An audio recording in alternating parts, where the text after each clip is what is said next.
والتين والزيتون وطور سينين وهذا البلد الأمين لقد خلقنا الإنسان في أحسن تقويم جہاد محبت کی آواز گونجی کہاں ہے زلانے یہ دلہن سے اپنی اجازت اگر دو تو جام شہادت اجازت اگر دو تو جام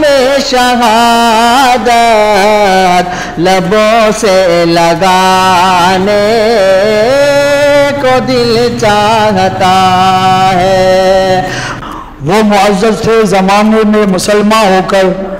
ہم ذلیل و خوار ہوئے تارک قرآن ہو کر۔ پڑھانے والا بھی نابینا، پڑھنے والے بھی نابینے، نہ اس کے سامنے قرآن ہے نہ اس کے سامنے قرآن ہے۔ وہ یہی بات کہہ کے واپس لوٹ گئے، ہم تو عزم کر کے نکلے تھے قرآن کو جلائیں گے، یہاں تو قرآن سینوں میں محفوظ کیا جا رہا ہے، ان کی سینے ہم کیسے جلائیں؟ سویڈن میں قرآن کریم جلایا گیا سرکاری سرپرستی میں۔ جلانے والا کون تھا؟ یہ عراق کا ایک نوجوان ہے، 38 سال عمر ہے، الحاد کے اندر مبتلا ہوا اور اعلانیہ اسلام کے خلاف گفتگو کرنے لگا۔ سویڈن نے اسے نیشنلٹی دی، لیکن کم از کم ہم جس بات کا رونا رو رہے کہ یہ آگ ہمارے گھر تک پہنچے، یہ آگ ہمارے کسی دوست کے ایمان کو لوٹ لے، اس سے پہلے ہمیں اپنی نسل کے ایمان کا تحفظ بھی کرنا ہے،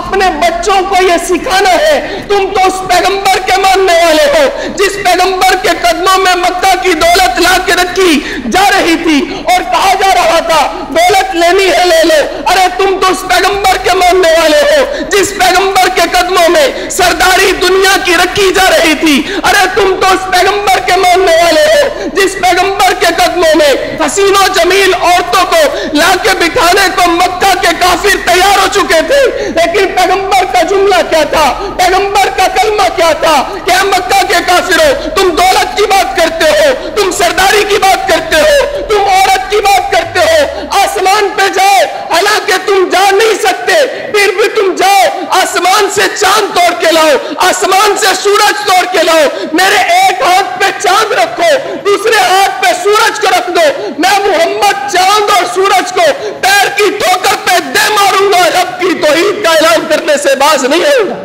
ارے نہیں ہو سکتا، ہم ایسا نہیں کریں گے، ساری دنیا لٹانی پڑی لٹا دیں گے، نہ نبی کو چھوڑیں گے نہ قرآن کو چھوڑیں گے انشاءاللہ۔ آپ نے سنا احتجاج ہے، شاید زندہ باد مردہ باد کہا جائے گا، ارے نہیں، ہم زندہ باد مردہ باد نہیں کہیں گے، ہم قرآن کو سینے سے لگا کے لبوں سے تلاوت کر کے دکھائیں گے انشاءاللہ۔